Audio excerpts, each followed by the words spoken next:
వేసి వేయనట్టు ఒక అరగిద్దె నీళ్ళు వేసుకోవాలి. ఎందుకంటే నాటుకోడి కాబట్టి లేట్ అవుతుంది ఉడకటము. ఇగో కారం వేసుకున్నాం కదా, మగ్గిన తర్వాత ఇప్పుడు నూరుకున్న మసాలా కూడా వేసుకోవాలి. ఇలానే ముక్కే ఉంది మంచిగా. ఎంత బాగా మంచిగా అసలు అన్నం కూడా చూడు ఎంత బాగా కలుస్తుందో. మంచిగా ముక్కలు ఇట్లా విసుక్కొని అయినా అన్నం వల్ల తిననోళ్ళు ముసలోళ్ళు ఉన్నా పిల్లలున్నా అసలు అంత మెత్తగా మాంసం ఎంత స్మూత్గా అసలు ఎట్లా ఉందంటే అట్లా ఉంది. కారం అన్ని బరాబరి సరిపోయినాయి. రోజు ఇన్నాళ్ళు మనం ఒకసారి నేను మామయ్యతో కోడిపుంజుని పట్టుకొని మన గూట్లో కోసిన చూడు అసలు అగో అట్ట పెంచాలనుకుంటున్నాను నేను కూడా. కోళ్ళని పెంచి ఆరానికి 2-3 సార్లు అయినా కోసి వీడియో చూపించచ్చు, మనం తినొచ్చు. కావాలంటే ఎవరికన్నా కూడా ఇవ్వచ్చు. అంత బాగుంటది నాటుకోడి కూర. చూడిపు ఫ్రై చేస్తాను. ఫ్రైకా ఫస్ట్ కుక్కర్లో పెట్టుకోవాలి. పొయ్యి మీద పెట్టుకున్నాక విజిల్లు 2-3 విజిల్లు వచ్చినాక తీసి ఫ్రై చేసుకున్నాం. కేజీ నాటుకోడిది కాల్పించుకొని మంచిగా కోపించుకొని ముక్కలు కొట్టుకొని తెచ్చిన. మీకు ఎంత సైజు ముక్క కావాలంటే అంత సైజు ముక్క కొట్టించుకోండి. నేనైతే ఈ సైజు ముక్క కొట్టించుకున్నా. ఒక పావు నూనె పోసుకుంటే మంచిగా ఉమ్మగిలుతుంది. ఇలానే 2 పావుల నూనె పోసిన. ఇప్పుడు నేను 1 చెంచాడంతా పసుపు, అయితే ఇప్పుడు ఉప్పు 1 చెంచాడంతా వేసి వేయనట్టు ఒక అరగిద్దె నీళ్ళు వేసుకోవాలి. ఎందుకంటే నాటుకోడి కాబట్టి లేట్ అవుతుంది ఉడకటము. ఇప్పుడు ఇదంతా మనం చేతితోటి మంచిగా కలుపుకోవాలి. కలగలుపుకోవాలి. ఈ పసుపు నూనె ఉప్పు ఇవన్నీ కూరకు పట్టించుకుంటే మంచిగా ఉడుకుద్ది. ఇప్పుడు మనం పొయ్యి మీద పెట్టుకుందాం. డైరెక్ట్ ఫ్రై చేసుకోవచ్చు కదా, మళ్ళీ కుక్కర్లో వేయటం ఎందుకంటే కుక్కర్లో వేస్తే మంచిగా తొందరలో ఉడుకుద్ది. ఇప్పుడు ఏమనుకుంటారంటే వామ్మో ఈ కూర నాటుకోడా, ఈ నాటుకోడిని తెచ్చి నేను ఎప్పుడు వండాలమ్మా, పొద్దునేస్తే మధ్యాహ్నం అవుతుంది, ఇంకా ఉడికిందాకా ఎవరు ఉంటారు అని అనుకుంటారు. అట్లా అనుకోకుండా ఇంత తొందరలో కావాలంటే ఇది ఇప్పుడు కుక్కర్లో వేసుకొని తొందరలో ఫ్రై కావాలి, తొందరలో మంచిగా రుచి దొరకాలి. కావాలంటే నాటుకోడి నువ్వు ఎప్పుడైనా వండు, నాటుకోడి రుచి. నాటుకోడిని మంచి దాన్ని తీసేసేది ఉండదు ఇక మనం. ఇప్పుడు ఏమనిపిస్తుంది అంటే అరే బాయిలర్ కోడి తెచ్చుకున్నావా, దబ్బున పొయ్యి మీద తెచ్చుకున్నావా, 1 మంటకే ఉడుకుద్ది. ఈ నాటుకోడి తెచ్చుకోవాలంటే టైం పడుతుంది. అందుకే ఆ టైం అనేది మీకు లేకుండా నేను ఇట్లా 3-4 విజిల్లతో ఉడికిచ్చి నీకు ఫ్రై చేసి అమ్మో ఇది కూడా ఎంత తొందరలో అవుతుంది, తొందరలో చేసుకొని తినవచ్చు అనేటట్టు చేసి చూపిస్తాను. అంత బాగుంటుంది. మళ్ళీ ముక్క కూడా గట్టిగా ఉండదు, మెత్తగా ఉంటుంది నీకు. మన ఇప్పుడు బాయిలేరు కోడి ముక్క ఎట్లా ఉడుకుతుంటే ఎట్లా ఉంటుందో మెత్తగా, ఇది కూడా అదే మెత్తగా ఉంటుంది. పిల్లలు తింటారు, పెద్దలు తింటారు. బొక్కకు మాంసం ఇట్లా పట్టుకోగా నూడొస్తుంది. ఇంకా అట్లా ఉన్నాం ఎందుకు తినబుద్దిగా. అది అందుకే ఇట్లా వండుకోవడానికి మీకు చూపిస్తుంది.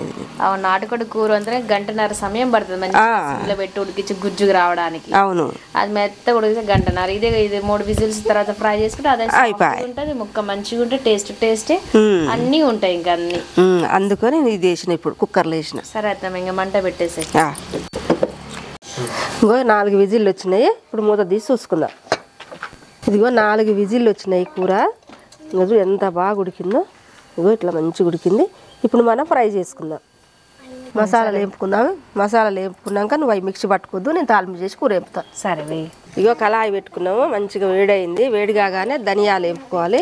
1 చెంచా ధనియాలు, 2 బగారాకులు, 2-3, 7 యాలక్కాయలు, 10-15 గల మిరియాలు, 10-15 గల లవంగాలు, 4-5 దాల్చిన చెక్క ముక్కలు, చాజీరా 1 హాఫ్ చెంచా, అనాస పూలు 2.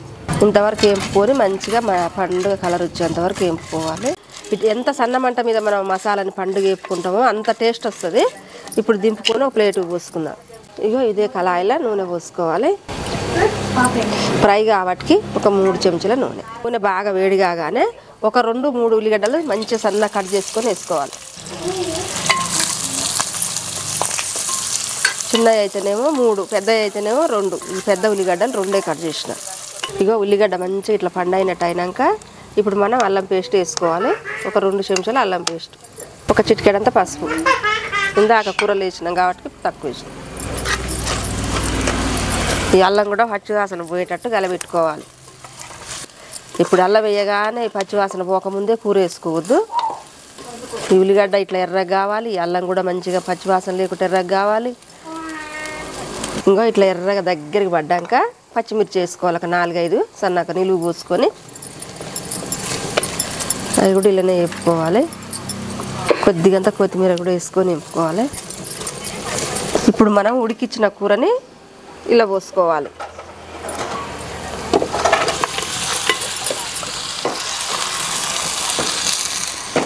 ఈ కూర మొత్తం దగ్గర పడేంత వరకు మంచిగా మంట పెట్టుకొని సన్న మంట మీద వేపుకోవాలి. ఇగో నాటుకోడి మాంసం మంచిగా ఇట్లా దగ్గరికి అయినాక ఇప్పుడు మనం కారం వేసుకుందాం. ఇగో ఒక 2 చెంచాల కారం వేసుకోవాలి. ఎందుకంటే మసాలాలు ఉన్నాయి కదా ఘాటు, కారం తక్కువ వేసుకుంటే ఆ మసాలాల ఘాటుతో సరిపోద్ది. ఇక ఈ కారం అంతా మంచిగా ఇట్లా ముక్కకు పట్టించుకోవాలి. ఉప్పు మనం ఉడకబెట్టేటప్పుడు వేసినాం, ఇప్పుడు ఒక కొంచెం అంతా వేసుకుందాం రుచికి తగ్గట్టు. మీరు మాత్రం చూసి వేసుకోరు. నేనైతే ఒక 2 సార్లు 2 ఇంతలు వేసిన. ఇగో కారం వేసుకున్నాం కదా, మగ్గిన తర్వాత ఇప్పుడు నూరుకున్న మసాలాలు కూడా వేసుకోవాలి. ఇలానే కోసి పెట్టుకున్న కొత్తిమీర కూడా సన్నగా దరుక్కొని వేసుకోవాలి. అలా వేసుకున్నాక ఒకసారి కలబెట్టుకోవాలి. అడగంటకుంటే సన్నగా మంట తీసుకొని ఇంకా మసాలా వేసుకున్నాము. 2 నిమిషాలు మగ్గింది. ఇప్పుడు దింపి పక్కన పెట్టుకుందాం. కానీ మంచి మసాలాల వాసన, నాటుకోడి ఫ్లేవర్ తెలుస్తుంది అత్తమ్మ. స్మెల్ నేను అన్నం తీసుకొని వస్తే ఇప్పుడు కిందకి. ఇక మాంసం చూడు ఎంత బాగా ఉడికిందో, బొక్కకు లేకుండా కూడా అసలు మంచిగా ఉడికింది. ఇక చూడండి, ముక్క చెదిరిపోకుండా ముక్కకు ముక్కే ఉంది మంచిగా. ఇగో ఎంత బాగా మంచిగా అసలు కండ ఊసొచ్చేటట్టు బొక్క తేటగా చీకాడేయచ్చు, అంత బాగా ఉడికింది.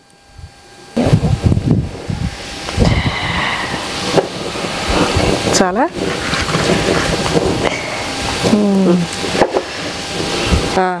అన్నం కూడా చూడు ఎంత బాగా కలుస్తుందో మంచిగా. ముక్కలు ఇట్లా విసుక్కొనైనా అన్నం వల్ల తిననోళ్ళు, ముసలోళ్ళు ఉన్న పిల్లలు ఉన్న ఇట్లా మెత్తగా కలిపి పెట్టవచ్చు. కీమా అవసరం లేకుండా ఇట్లా పెట్టు మంచిగా ఉంటుంది. కానీ చాలా బాగుంది అత్తమ్మ, మంచి దాని కలరు అంతా. ఎక్కువ మరి డీప్ ఫ్రై లేకుండా మరి అట్లా లేకుండా ఒక మోతాదుగా మంచిగా ఉంది ఇది. చూడు ఎంత బాగుందో అసలు, అంత మెత్తగా మాంసం ఎంత స్మూత్గా అసలు ఎట్లా ఉందంటే అట్లా ఉంది. కారం అన్ని బరాబరి సరిపోయినాయి. అసలు లోపలికి పోయింది అంత రసం. అసలు మసాలా ఘాట్ అయితే బాగా తెలుస్తుంది, మంచి కమ్మటి వాసన మసాలా బల్ల తెలుస్తుంది. స్మెల్ అయితే ఎంత బాగుందో. నాటుకోడి ఆ ఫ్లేవర్స్ అన్ని దిగినాయి దానికి. ఉప్పు కారం మంచిగా పట్టి ముక్క భలే టేస్టీగా ఉంది. అసలు మెత్తగా మంచిగా ఉంది, సూపర్ ఉంది. ఎప్పుడు బొక్కలే ఉంటాయి, అసలు సాఫ్ట్నెస్ ఉండదు. అది ఉడికేసరికి టైం ఎక్కువ పడుతుంది, ఇంకా ఇసుకొస్తుంది అనుకుంటారు. కానీ చాలా ఈజీ ఇట్లా సింపుల్గా చేసుకుంటే పిల్లలు అయితే రెగ్యులర్గా మనం చికెన్ ఫ్రై చేసి ఎంత ఇష్టపడతారు, దీన్ని ఒకసారి చేసి పెడితే అంత ఇష్టపడతారు. నాటుకోడి పండగ అంటారుగా, నాటుకోడిదేనా బాయిలర్ కోడిదేనా అంటే బాయిలర్దే దబ్బును ఉడుకుద్ది. అవును, దబ్బును ఉడుకొని తింటాం అంటాం, కానీ దాని ఏం రుచి ఉంటుంది, అది ఎంత దబ్బును ఉడుకుద్దో అంత రుచి తక్కువ. అవును, ఇది చూడు దీని ఫ్లేవర్ చూడు. నాటుకోడి ఒక లేట్ అయినా మాత్రమేంది ఈ స్మెల్ పక్కన వస్తుంది. మసాలా 4 ఊర్లు తెలుస్తుంది స్మెల్, అది ఈజీగా తెలిసిపోద్ది. నాటుకోడి ఉంటున్నాను వాసన తెలుస్తుంది, ఆ మసాలా బట్టి తెలుస్తుంది ఏందో గానీ. అంత కమ్మటి వాసన వస్తుంది అసలు, అంత బాగుంది. పెట్టద్దమ్మా, ఇంకా బగారన్నం పెట్టుకొని తినాలి.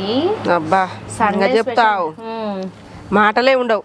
మీరు సండే ఒకసారి బగారన్నం ఇట్లా నాటుకోడి వేపుడు వేసుకొని తినండి, హ్యాపీ. ఆ రోజు అయితే ఎంజాయ్. ఇంకా ఫుడ్ చపాతి చేసుకొని తినొచ్చు, ఇది పూరీలు చేసుకుంటే మాత్రం ఇంకా అభివృద్ధి. జొన్న రొట్టె కూడా చాలా బాగుంటుంది. జొన్న రొట్టె, సద్ద రొట్టె, ఏదైనా సద్ద రొట్టె, చికెన్, నాటుకోడి చికెన్ అయినా బాయిలర్ చికెన్ అయినా అదిరిపోద్ది. కానీ నిజంగా చాలా అంటే చాలా నాకు మస్తు నచ్చింది అత్తమ్మ. నాన్ వెజ్ ఇష్టపడని వాళ్ళే ఉంటారు కాబట్టి అసలు నాటుకోడి వేపుడు మీరు ట్రై చేయండి. ఎప్పుడు కర్రీని అవి ఇవే వండుతాం కదా, ఒకసారి మీరు వేపుడు చేయండి, ఎలా ఉందో కామెంట్ చేయండి. ఈ వీడియో నచ్చితే లైక్ చేయండి, షేర్ చేయండి, కామెంట్ చేయండి, సబ్స్క్రైబ్ చేయండి, బెల్ బటన్ నొక్కండి. ఆల్ అండ్ ఆప్షన్ క్లిక్ చేస్తే ఆల్ నోటిఫికేషన్స్ వస్తాయి. మళ్ళీ వీడియో మరొక కొత్త ఉంటుంది మీ ముందుకు వస్తాయి. Bye bye.